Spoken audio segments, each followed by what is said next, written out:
Nikki Knacks Designs, Nikki Knacks Designs. Oh my. She's got 99 problems, but a stitch ain't one. She's got 99 problems, but a stitch ain't one. One. Hey, my name is Nikki from Nikki Knack Designs. Today I'm going to show you how I made my display platforms for my Department 56 and Lexmark Halloween Village. This one's going to be kind of a long video because I want to show you how I took my old platforms, I redid them, sometimes revamped them completely or just tweaked them to make them new. I also made a whole expansion to accommodate my ever-growing collection. Without further ado, let's get started. I started my Halloween Village about 10 years ago. My mother-in-law gave me her collection of Department 56 houses and accessories and several large slabs of styrofoam. I sculpted the original platforms with a serrated knife, a hot knife, which is basically an electric X-Acto knife, and a hot wire, and then I painted it. A few years later, I upgraded the waterfall and made it a skull waterfall because, who doesn't want a skull waterfall? Every year, we added a few more pieces, and after a couple years, we needed to expand. A few years later, it was time for another expansion, and this one included a swamp and a cave. About 7 years in, I'd outgrown the existing platform, and it was time to turn the corner and add some more space. Now, 10 years later, it was time for another major expansion and redo the existing platforms. So starting at the far left, I began reshaping and remolding. Using a serrated knife, I cut off the edges and removed all the existing ground cover and foliage. Next, I began shaping using moldable foam clay. I rolled it out nice and smooth, and then with a tool I purchased on Amazon, I created the stone texture. Moving on to the next section, I continued to do the same.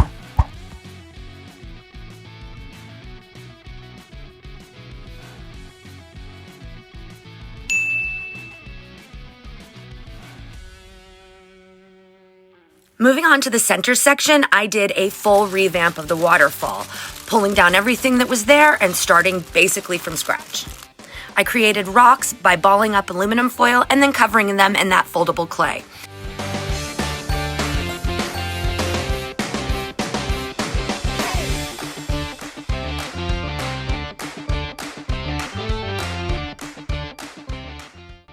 I added texture and detail by using an actual rock and then just pushing it into the foam.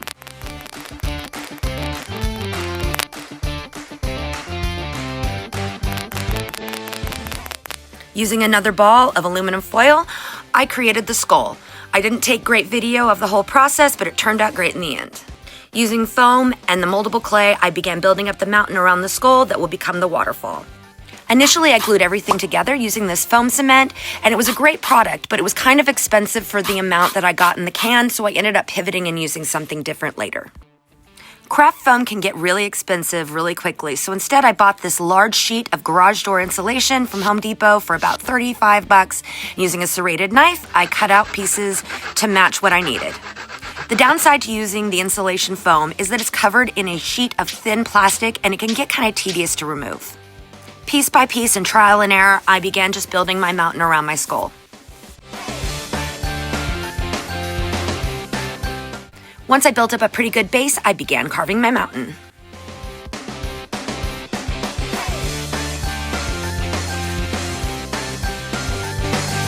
She's so fast!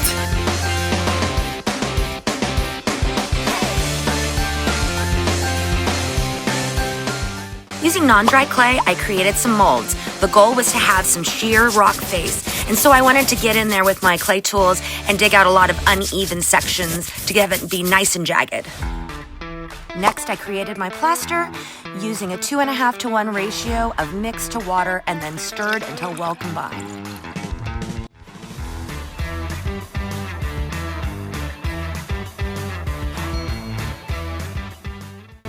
I then poured my mixture into my molds, making sure I got in all the little nooks and crannies. Once they had dried a couple hours, I carefully peeled back the clay. Make sure that they are fully dry or they'll get crumbly. Next, I started building up my facade. I used more foam, the moldable clay, and my pieces of plaster that I cast. I also found this cool piece of wood, so I went ahead and added that too. Unfortunately, I realized too late that I hadn't actually been filming when I put all of the pieces together. so you'll just have to wait and see how it turned out. I used moldable foam to build a little ledge over my existing river, but more about that later. I also used some foam to fill in the gaps in between the sections. Moving on to the corner. This is actually 3 different sections, but it's important to sculpt them together so that they all meet evenly.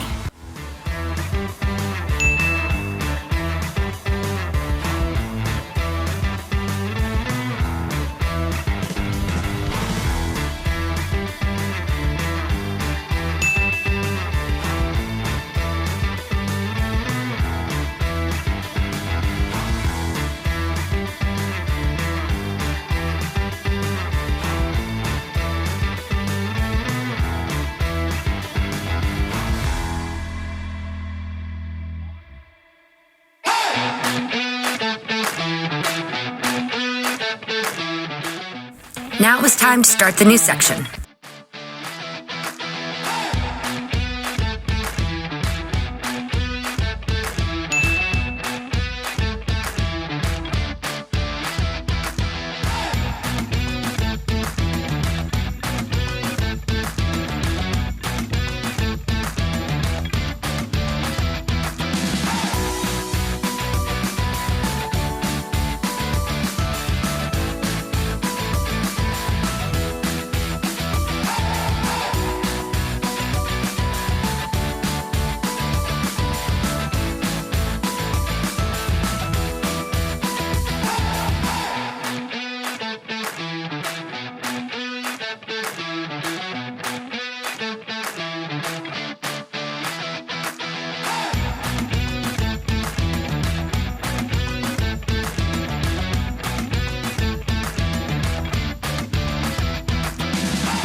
I mixed hardener and resin at a 1-to-1 ratio to make my epoxy. I used epoxy pigment to color the resin yellow and then swirled in red. There was quite a learning curve and I had to try it a bunch of times before I got it right. I wanted to backlight the gate so it glows like it does in the show, but I didn't want it to be permanent in case the lights went out or the battery died. So I poked a hole into the cave and then ran a reusable straw through. I then fed fairy lights through.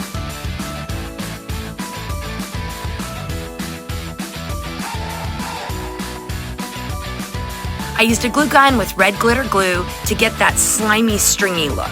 In the end, I didn't think it was bright enough, so I went ahead and painted it. Now it was time to assemble the whole thing.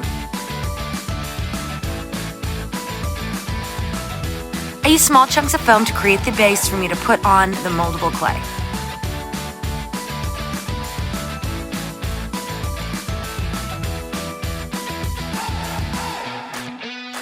Once the clay had dried, I painted it black. I then covered the black with glossy Mod Podge to give it that slimy, wet look.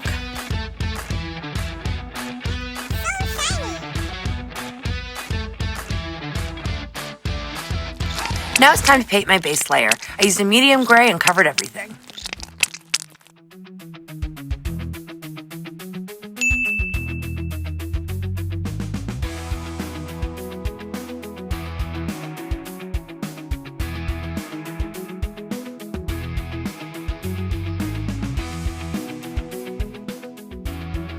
Once it was dried, it was time for me to make my color wash. Basically, it's a little bit of black and a lot of water mixed well, and then just painted on top of the gray. As I applied the wash, I went back over with a dry paper towel, and that sopped up the extra liquid, leaving that black just inside the little ridges and details.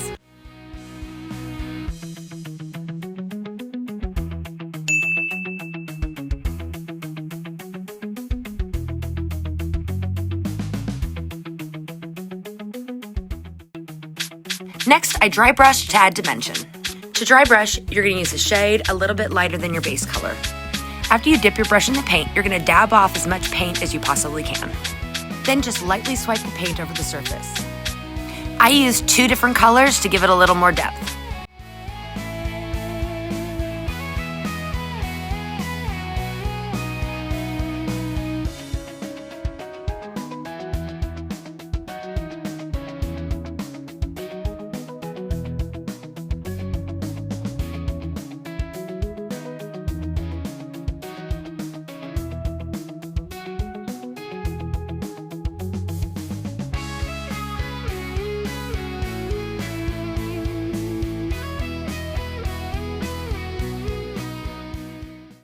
Now to make the waterfall.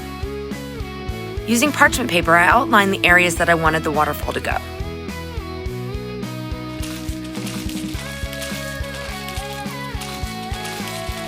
Then I cut them out.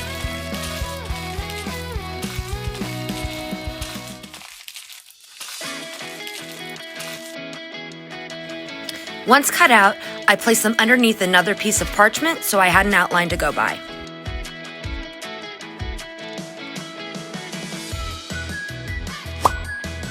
I used Woodland Scenic Water Effect to outline and then fill in my waterfall. Using a wooden craft stick, I spread out the water effect. I was very careful to leave a lot of texture so that I got that effect of water flowing. I added epoxy pigment to tint it green.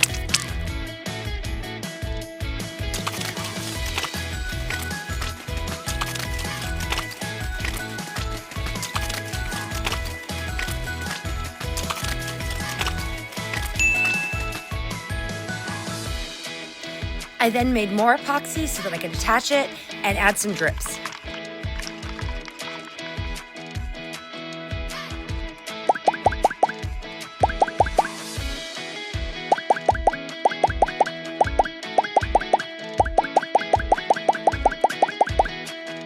I used my remaining epoxy to bring up the level of my river.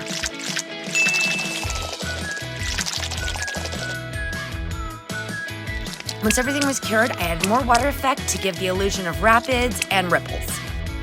After about 24 hours, the water effect actually becomes more translucent and isn't so white. It was now time to create my ground cover. First, I painted on a layer of matte Mod Podge. Then I applied a variety of different substrates.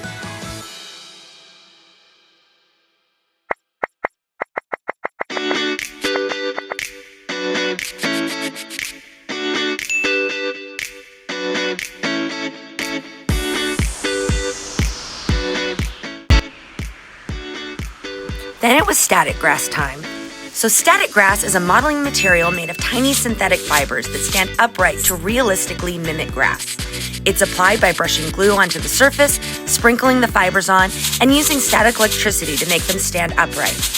A static grass applicator charges the fibers so they align vertically as they land in the glue.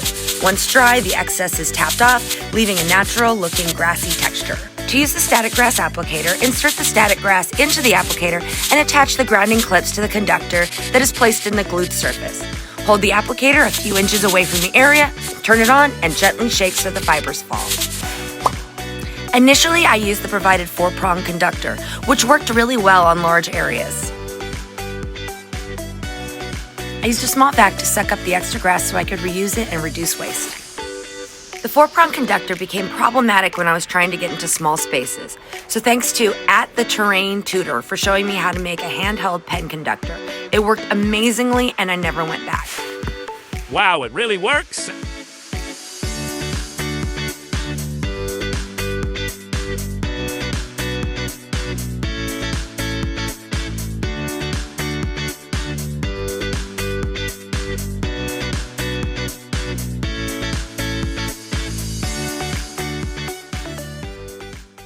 To create variety, I used multiple shades and lengths of grass, sometimes combining them together to add depth.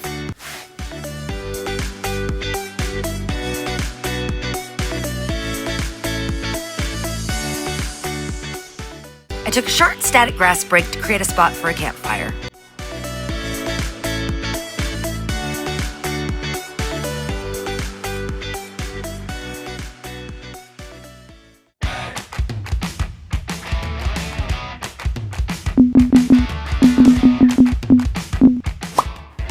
I bought this miniature vine vegetation off of Amazon, and it was actually pretty cool.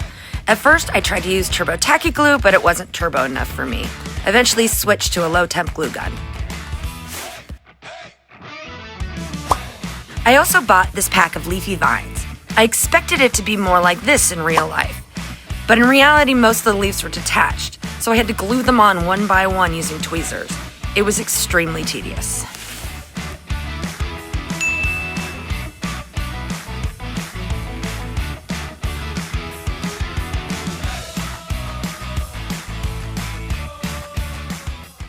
Last, I use my rocks, moss, and random bits to fill in the rest of the platforms. For my final touch, I sprinkled these miniature realistic leaves all over the entire build, combining all the different colors together except for green. This helped sell the illusion of a crisp October day.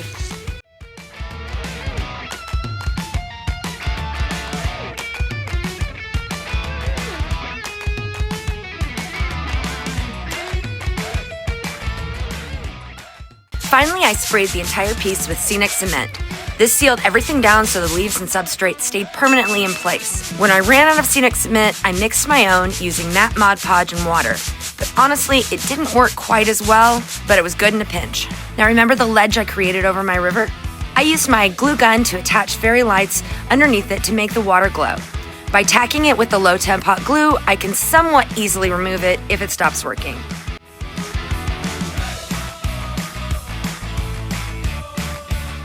The ledge hides the light so it glows instead of seeing each individual bulb. I hot glued a piece of moss onto the switch so it camouflages into the terrain. I repeated the same process around the swamp using clear fairy lights. I fed the switch through a pre-made hole so I could access it from underneath this section. I got the skull to glow by poking holes through the center of the eyes. I placed pieces of clear reusable straw into the holes, then fed green fairy lights through the hole in the back of the skull and up into the straw to create the glowing effect. Time to put it all together.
Thanks for watching. Don't forget to comment, like, and subscribe so you'll be notified when new videos are posted.